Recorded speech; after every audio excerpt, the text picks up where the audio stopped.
article on this. This is pretty cool. But this is no different than the question: are leaders born or made? I don't think anybody is born anything. I know that people will disagree with me. Some people are like, "Well, it's in your genes." I don't think your genes like absorb like, you know, your ability to be successful or not. But I think I don't think, anyways, I don't think that anybody is born a certain way. I think we're all made into what we are, and I think our ability to absorb information, our observation throughout our younger years, are what makes us or breaks us, or makes us entrepreneurs or business folks, or it's what makes us leaders or followers or managers. I think all of these things come to play together to just really make us who we're meant to be. So do I think entrepreneurs are made or born? I think entrepreneurs are made way more than I believe they're born on any level. Now, do I believe the circumstance people are born in can help make a better entrepreneur? Of course. Since I'm a big believer that observations are the key to our success, I'm also a big believer, obviously, that, you know, anything we do, ultimately, that we observe in our younger years, in that circumstance we observe, is going to help us become better entrepreneurs faster. But I do believe every one of us is made to be something, and some of us are made to be entrepreneurs. So what are some of the core components that happen when someone is made to be a certain thing, made to be an entrepreneur? I think they're exposed to entrepreneurship very early on. They're exposed to self-employed individuals.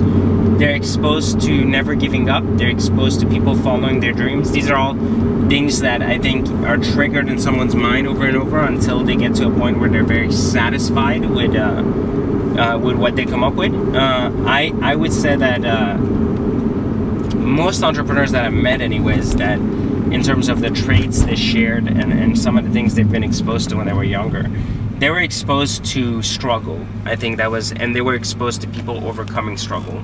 They were also exposed to people working for themselves. That was a big thing. Like, they either had a dad, a mom, or an uncle, or someone who was very entrepreneurial in nature, had a restaurant, had a business, and which at the time was considered entrepreneurship. And so these people that they were exposed to thought on their own and didn't like being given orders. And I think that was very dominant then, and it made sense.